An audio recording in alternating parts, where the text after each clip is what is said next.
Sterling ST-155, so I'm trying it out. Hey, Perry. I don't know what that is, some kind of chemical but it sounds good. River, and everybody in Philadelphia was Thanks. running to the store to get bottled water. Yeah, there was a chemical spill in the Delaware River. And, my sister was in town yesterday. She lives in the city, and she came in and got some water. I guess there was like a boiling thing in effect. I wasn't paying too close attention to it, but my sister did come in and grab 12 gallons of water for my mother, and something happened. I guess and there was some kind of screw up where they said they didn't say anything at first or something, and then they were telling people to boil it. Then they said it was okay. Then they were telling people to go back to boiling it again after that, and then they were telling people not to drink it at all. So, typical Philadelphia craziness. But thanks, Phil. Hopefully, yeah. It's a Sterling ST-155. They sell them at like Guitar Center. No, it was like $250. It looks cool. It's got a really cool shock mount. But figure what the hell, I'll try it. It seems to be working okay. Sounds good here. You guys lost your first baseman. Yes, we did. We sure did. Probably for the year, right? ACL? Yeah, he's done for the year. He's toast. Yep, torn ACL. And they're saying 8 months, so we got a guy coming up behind him, so we'll see how he does, but it's a big loss, man, not gonna lie. Hopefully he's got workman's comp. Yeah, those guys got workman's everything. Well, the teams, it's very interesting because the teams, I don't know if it's Lloyd's of London or who writes it, but the teams have insurance policies on these guys. Yeah, just like when with that the Mets pitcher who got hurt in that World Baseball Classic, like his salary's getting paid completely by the insurance company this year, like $20 million or something like that. Right, I can't imagine what the premiums must be, but well, look at Mariano, I don't know, 10, 11 years ago was shagging fly balls in the outfield and went down, and he was out for the year. Yeah, do you think it happened, man? Freak injury. Yeah, this was a complete non-contact injury. He was going back on a ground ball and just looked like he was like not even running. It was just kind of walking. And you could tell when it happened, he just like something just popped and fell right to the ground. And I guess that's how they I just don't understand. Like people who have injuries like that, it must have was going to happen anyway. It was only a matter of time, you know. Yeah, but you know, I'm a little older. I don't know if I'm twice as old as you, but I'm a lot older than you, and watching the game longer. And it wasn't that. At least in looking back, the recollection is, whether it's right or wrong, is that you didn't have all the injuries that you have today back then. I don't know. Am I wrong? No, I don't think so. Yeah, I'm 35, so it seems like there's a lot more of those injuries. It's not just in baseball; it's in any sport. I don't know if it's the weightlifting that they're doing or the the nutrition or what, but it's something's different because these guys are getting injured a lot more than they used to, or maybe they're just nobody used to say anything. I don't know. Yeah, I don't know either. Yankees have Luis Severino, his pitcher, right? Great pitcher when he's on. And I didn't even realize, like they said something like in the last 3 seasons he's pitched like a total of 24 games. And now he has a lat, I forgot what they called it, a mild lat strain or something. He's got a lat strain and he's out for a month. Yeah, I think a lot of that stuff, especially injuries like that, I just don't think they took him as seriously back then. You know, I think a lot of pitchers, I just feel a little tweak, I'll be all right, I'll pitch through it. you know, and now they're so protective of these guys, probably because they're making so much money, and they'd rather sit them out, I guess. I don't know, but you're right. I mean, it just seems like people get hurt left and right. Yeah, and I don't remember it being that way. This is when, you know, starting pitchers used to pitch the whole freaking game 75% of the time. Yeah, they sure don't do that now. Anyway, good evening, guys. I don't know who's all in here. I know it's the normal, regular crew, but good evening to all. It is 53 degrees and raining. I had a excruciating migraine today, so I left work at around 12. Luckily, it's a little better now, but yeah, it's been kind of a rainy, crappy day down here.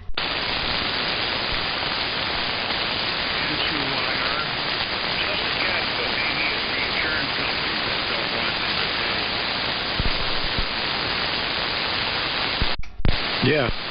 I just realized something. Hello, Joe. Lloyd's of London's is to baseball as the U.S. taxpayer is to Ukraine. Sad but true. The K3. But our borders are wide open. The borders are wide open. ST-3 Oscar Hotel. Hey, Dave. Get it right over to you. Yeah, come and get a debit card with $1,000 on it and a free phone and a free ride to the local social services office so you could sign up for all kinds of free goodies. And while we're at it, even though you're not a citizen yet, we'll register you as a Democrat so you could vote.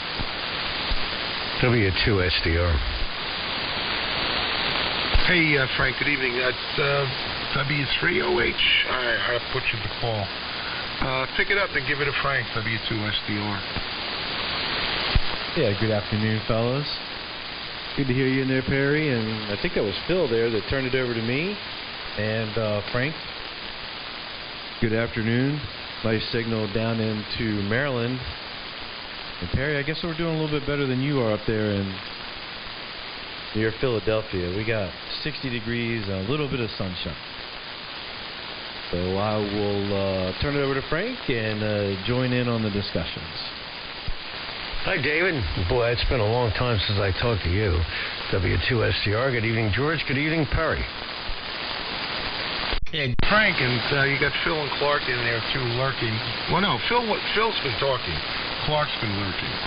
Okay, good evening to Phil, and good evening to Clark, and good evening to anyone else that may be lurking. Good evening to the lurkers. Yeah, hey, Dave. Good to hear you, man. Yeah, it's kind of crappy.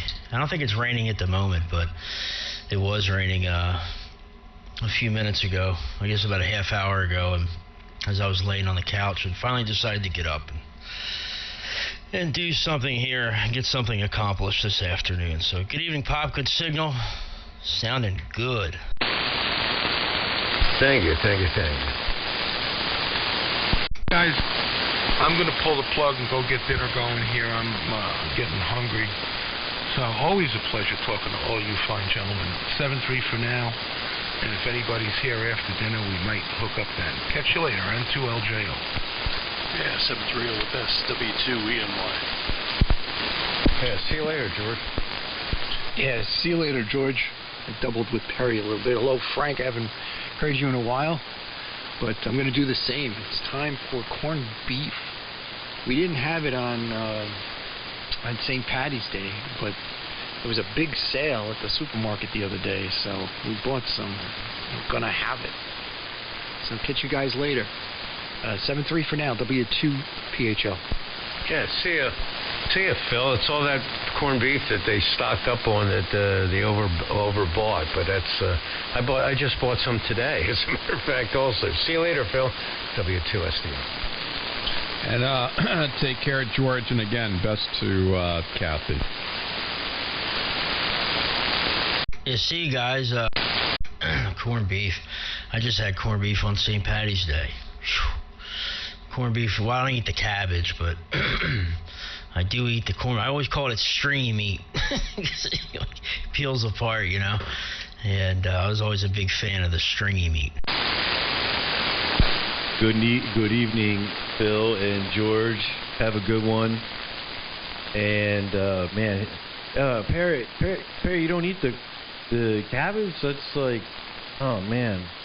Add a lot of vinegar to that. And good to go. Oh man, I don't know. I'd have to have. I don't know if I could just have the corned beef without the cabbage.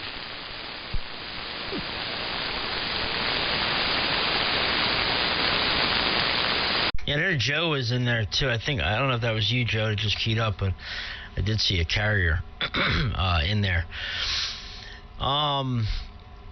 Well, my mother's always made the corned beef and cabbage, and obviously in the crock pot, and you know, it's all made obviously in the same crock pot. I just don't eat the cabbage itself.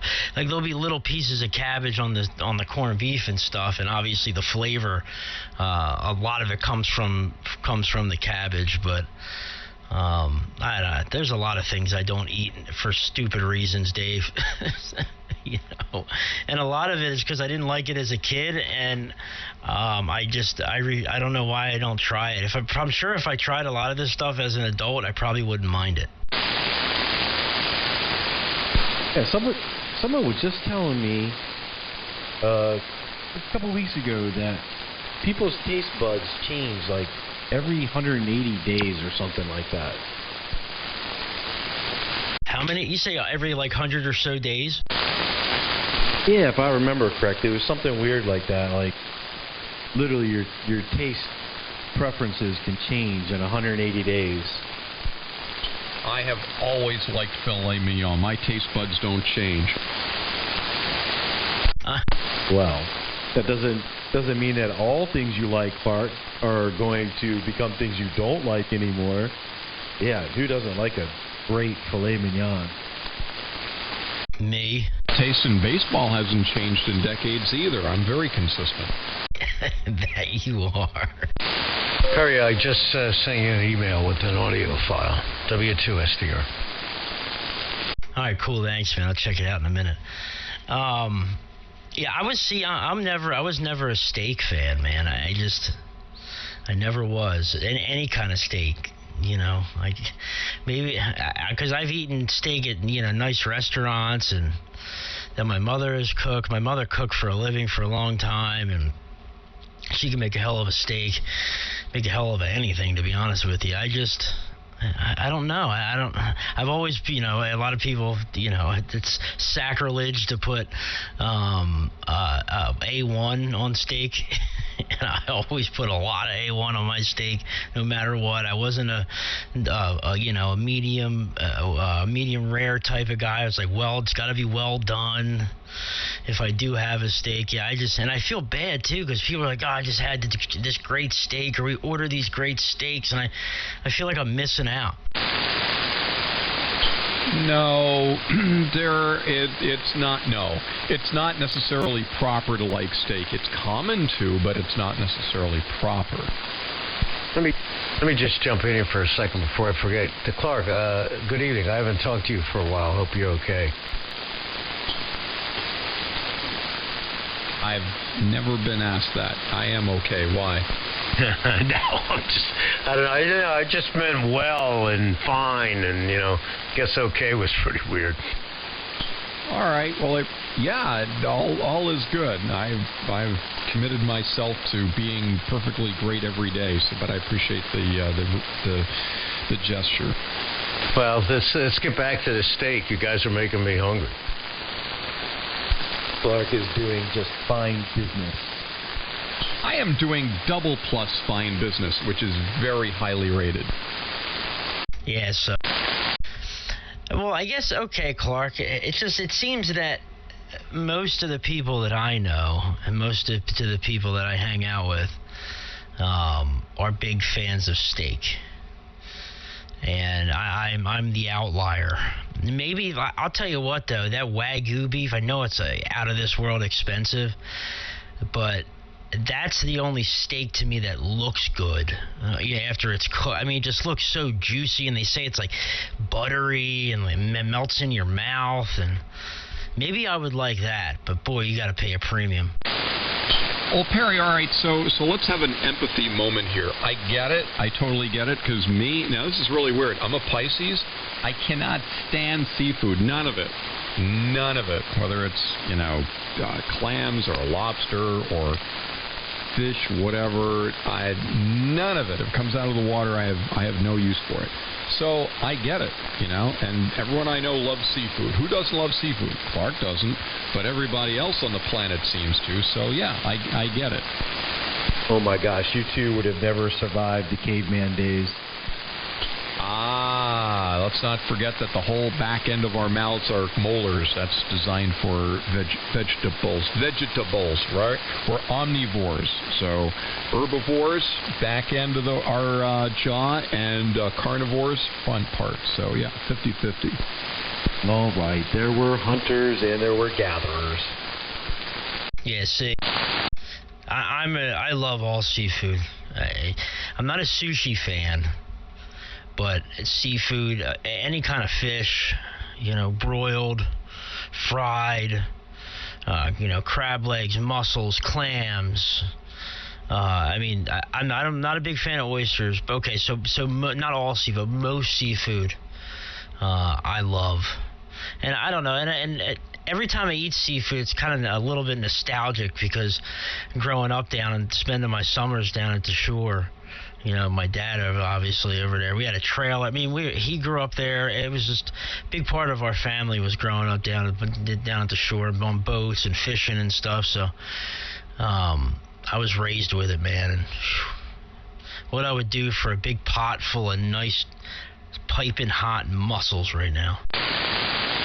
Yeah, seafood and nostalgia. I totally agree with you, Perry. So I remember it during my young, impressionable years down at the municipal docks here in town, watching this guy back his bayliner down on his trailer with the four wheels, and he's lowering it down. It's going into the water, and all of a sudden there was this horseshoe crab, which was like scurrying across the launch ramp, and suddenly... Yep, the wheels of the trailer went over the horseshoe crab and squished it into this like white gooey paste stuff, and there was like horseshoe crab parts and white goo floating everywhere. And I said to myself, could someone remind me why seafood is so appealing? And one, BCG. That's a horseshoe crab. I don't think people eat horseshoe crabs, Clark. I know they use them for their blood, for medicinal purposes, but I don't think horseshoe crab is a delicacy. At least not in southern New Jersey, where they. I think it's like the horseshoe capital of the world in the Delaware Bay, right there, with the breeding and stuff. But yeah, you don't see that on the menu. Ugh, horseshoe crabs. Speaking of food, though, I just had 2 heroes, or some of you people call them gyros. 2 heroes and hot wings delivered. So I'm going to go eat, and hopefully you guys will be around when I get back. Whiskey 3 Oscar Hotel. All right, those are called subs, just to straighten out the terminology. No, they're called hoagies. Let's get it right. Not hoagie, not subs, hero, gyro, blimpo. It's a hoagie. Oh, boy. No one can get it right. I'm sorry I'm not going to be here to hear this, but I am going to go eat whatever it is because it smells good. Called grinders in Boston. That's right. Is that Art? Yeah. You copy me? I'm not even tuned up. Yeah, we copy you, Art. Good evening. And 2MIN for whoever cares. Hey, good to hear you, Perry. And Frank. And Clark. And I don't know who else is out there. But we've been copying the mail. I eat all kinds of seafood except octopus. I just don't like the suckers. Yeah, I've had, I guess, calamari a few times. I think that's squid, right? in pasta and stuff like that. And I've had fried calamari, where they come out as like little octopus. They're little, like full-bodied things with the tentacles all still hooked up and, going in circles, man. It's kind of creepy when you look at it, but then you just close your eyes and eat it and it tastes fine. Yeah, that's fish bait. I use that for bait. Yeah, I eat squid. I like it fried with some tomato sauce. Hey, Perry, for your entertainment, I sat through a nine-course seafood dinner once years ago. Wow. I couldn't. I probably could, but I don't even know if I could come up with 9 different seafoods to eat. Well, no, I mean that included like the salad at the beginning and the dessert at the end. But yeah, it was 7 of those things were a variety of seafood munchies, and I live to tell about it. I'm very proud. There you go. Ugh. Like my son's mother, she's allergic to shellfish. I couldn't imagine having an allergy like that. Well, let's just showcase it this way. In French, seafood is poison. Look it up, poison. It's French. Caviar here? Yeah, I had it on the ship. I don't know. That's one thing I just can't bring myself to eat. When I was a kid, I must have seen 10,000 little fish called smelt. Little yellow, little tiny yellow sticky eggs.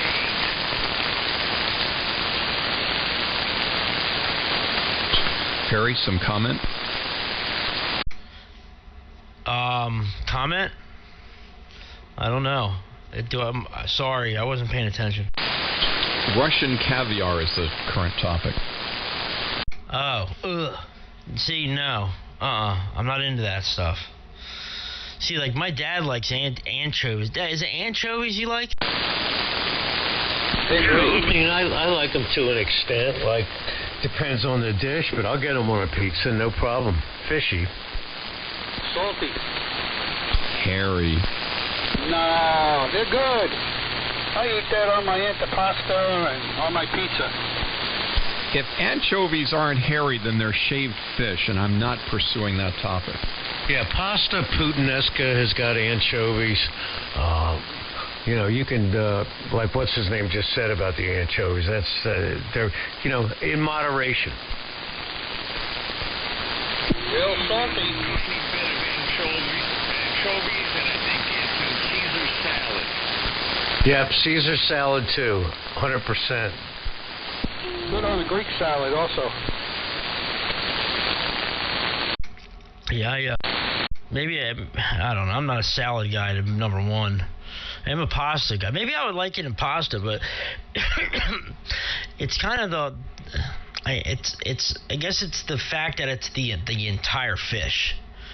That's what skeeves me out. It's like the whole thing, like brains and eyeballs and spine, like bone, everything. And the rectum. Not on anchovies. No, what am I thinking? Sardines? You're thinking maybe smelts? What's the anchovy? What am I thinking of? Yeah, smelts used to be good fried. Fry the whole fish. They're the ones with the stinky eggs. I'm starting to feel dizzy. Maybe you need to eat some fish there, Clark. It's good. No way, that would take me out. All right, I'm looking at a can of anchovies right now. Okay, so they are like little fillets. Okay, what was I thinking of then? So they're like sardines, the same thing. It's like the whole fish just melts together. Sardines in the can don't have a head. No, they don't. Ew. Yeah, like look at it. They look nasty. No, look. There's a sardines with the heads. Yeah, I don't know. See, sardines is what I was thinking of. Those things look disgusting. Yeah, but not in the can. I eat those too. They're good. Yeah, they used to come with a key. You open up the tin with a key, it would peel the metal about the sides. Oh, I remember that. Now it's a pop top. Yes. My mother used to, my mom used to pack me sardine sandwiches to take to school. And a funny story, like, it was very common to eat sardines, sandwiches when you were a kid in South Philadelphia. I mean, everybody did, okay? It's just part of your meals. But when Pop-Pop went into the Navy and he got transferred down to North Carolina, my mom made me a sardine sandwich. I took it to school. Man, those U-Hauls down there, they freaked out. They couldn't believe I was eating that stuff. I never had that. I lived at my aunt's house in South Philly for a little while. Went to the Catholic school there and never heard about sardine sandwiches. That's new to me. Oh, man. Yeah, you didn't live here long enough. Yeah, no thank you for sardine sandwiches. Now that you say that, I do remember other people talking about that. Actually, you know who was talking about sardine sandwiches? A guy from 11 meters, Rocco. He's a retired state police officer. He lives in South Philly. He's lived there his whole life, and he was talking about sardine sandwiches at that breakfast. Not the last breakfast, but the breakfast before. Him and somebody else were going back and forth about it. I remember thinking about how disgusting it was. I remember the guy coming around with the push cart and pretzels. Oh, they still do that. You can go down there and get pretzels in the middle of the night, 3, 4 o'clock in the morning, when they make them for the day for everybody. You go down and get piping hot pretzel. Yeah, they're good. I went to Ben Franklin Museum there with my son there on a field trip when he was in school, and I had to get a pretzel. So the guy on the corner there, and man, I zoomed right over there. I was just at the Franklin Institute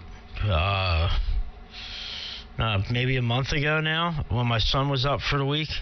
We went to the Franklin Institute. I went there multiple times on many field trips as a kid, and that place is really, really cool. It's really, really cool now, too, but I went to the planetarium, which is really nice. I mean, that place is great. They had a ham radio station in there. Yeah, it's been going for a little while now. I think ownership of the place changed or something, and they shut it down. Philmont Radio Club used to run it. Yeah, they're Doug from the Philly Hub, Perry. All those guys are members of Philmont, and they have the 147.03 repeater. Vince is a member. That club's been around forever. It's a really good club. Yeah, I remember you've obviously mentioned it many a times. But yeah, it would be cool if that ham radio station was still there. I'd have loved to go to that, but nope. That was before my time, unfortunately.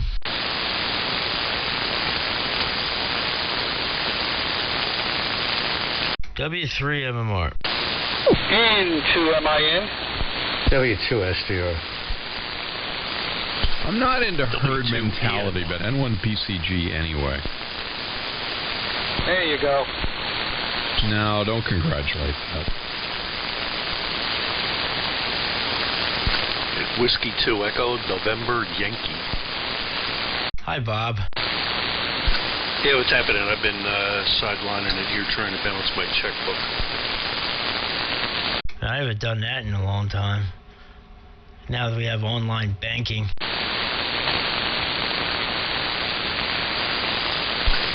Part of the problem is that they go and they post stuff at the balance, and they don't post it on the online thing. So like I could have, like for instance, I have like $43.26 that I'm out by. I'm sorry, $43.42. And the problem is that like I'll wake up tomorrow morning, and whatever this $43.42 thing is, we'll post in the morning, but they subtract it like now. Yeah, it does. It can kind of get off. like that. I know what you mean. Like my at Wells Fargo, their app's pretty good though. They usually separate everything and kind of make it easier for you. But yeah, I don't write any checks though. All my stuff is taken care of online. So I think I have some checks just in case I need them for something. But I don't use them. Yeah, like 99% of my stuff is all online. This is through my PayPal account. So there's stuff that posts to my checking account, and there's stuff like if I don't have enough like overdraft stuff, if it hits my PayPal account and I don't have money there, it goes to the checking account, and that's the stuff that's being a real pain in the ass.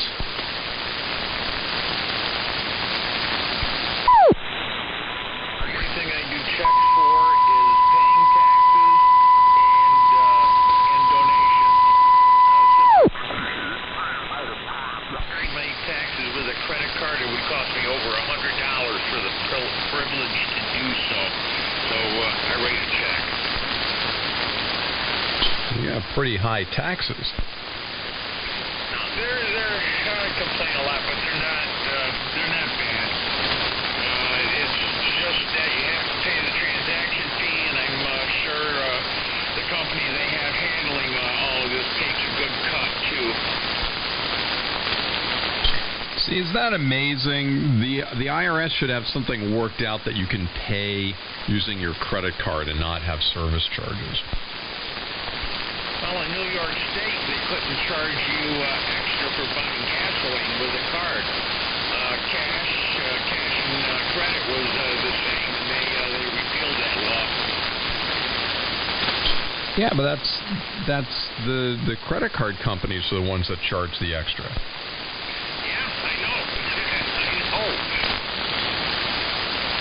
It's actually the merchant. They're charging you a surcharge for using a credit card now. Yeah, but they're the ones who have to pay to the credit card companies. Yeah, it never used to be that way. Yeah, I just don't. It never used to be as expensive. Those surcharges have gone up a lot. I know from at work, the credit card machines we've used at the shop. I remember the last place I was at when they're consistently like upping them on the business owners, and the surcharge go up and up and up. And but a business like that, you can't all of a sudden put a sign on the wall. He tried it, like we're gonna you're gonna get a $2.50 surcharge or $3 surcharge, whatever it was, for credit card sales, and people were like losing their minds over having to pay that. So he can't, he has to eat it. That's because everything is so damn expensive. Hey, Perry.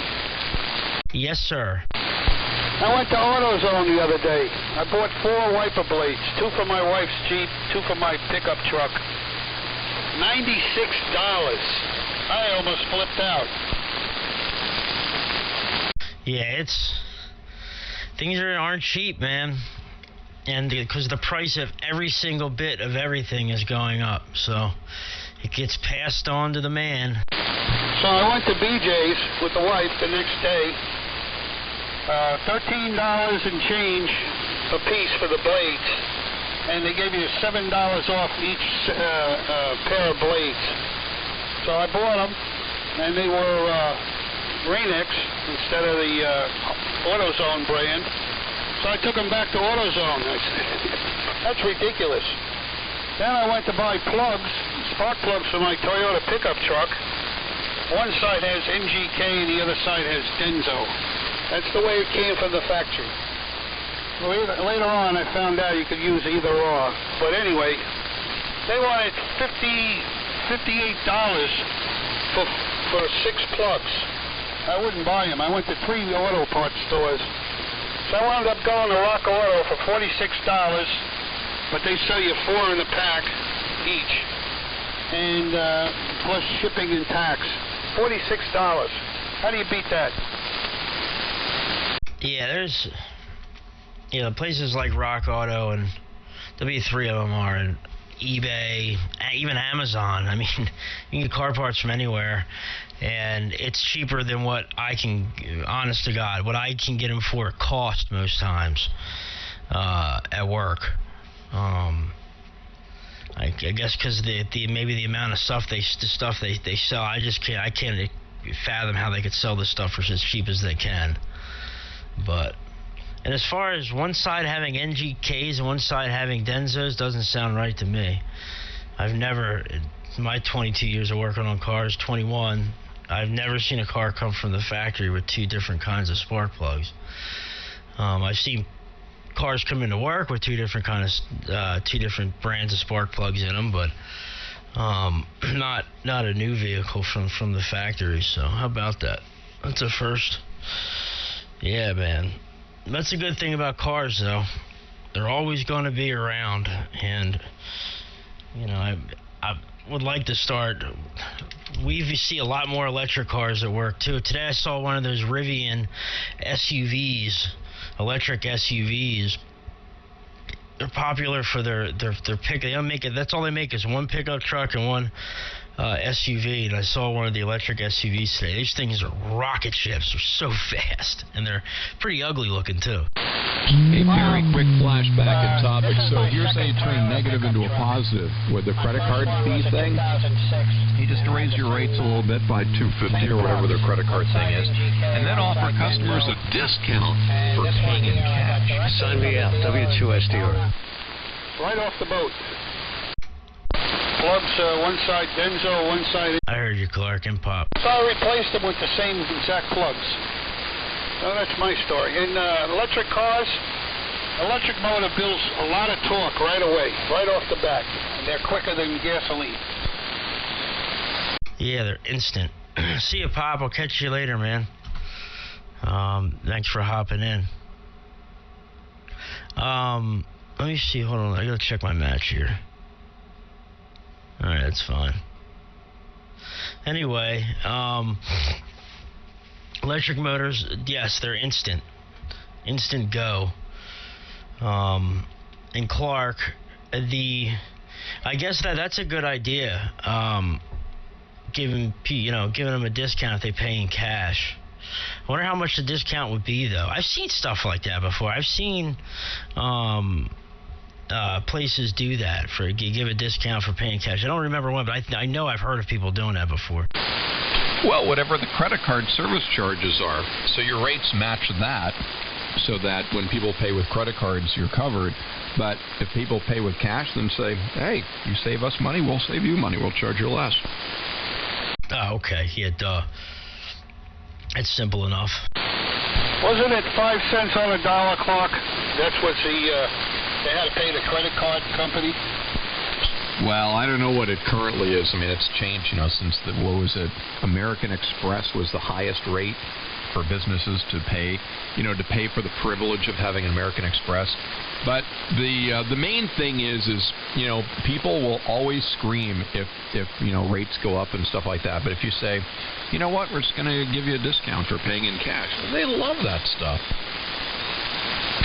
Yeah, like I offer free shipping on my stuff from my website if they pay in money order or check. They get free shipping. That way I write off the shipping cost and I don't claim the check. Hope you get a certified check.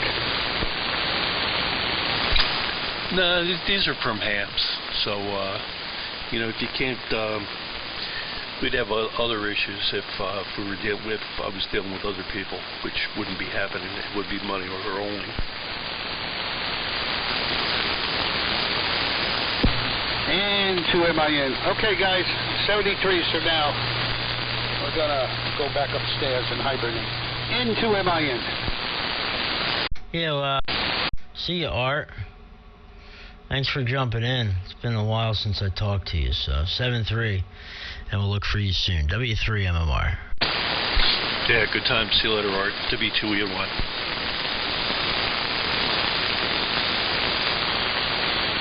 Yeah, anyway, I think I'm going to get running too. I'm going to get in the other room. I got some chicken breasts. Some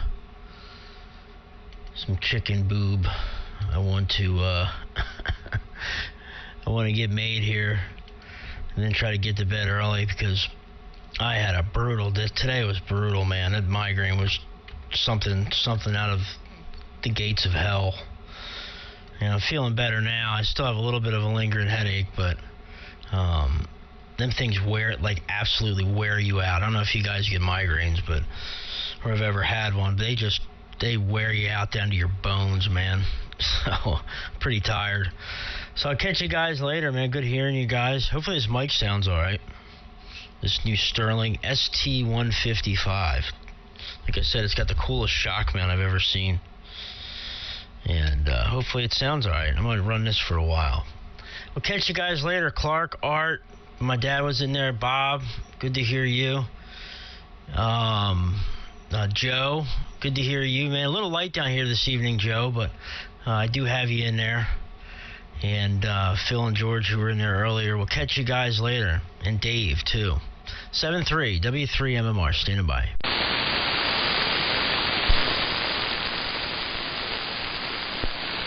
Yeah, 7-3, man. All the best. Take care. N2YR 7-3. See ya, Perry.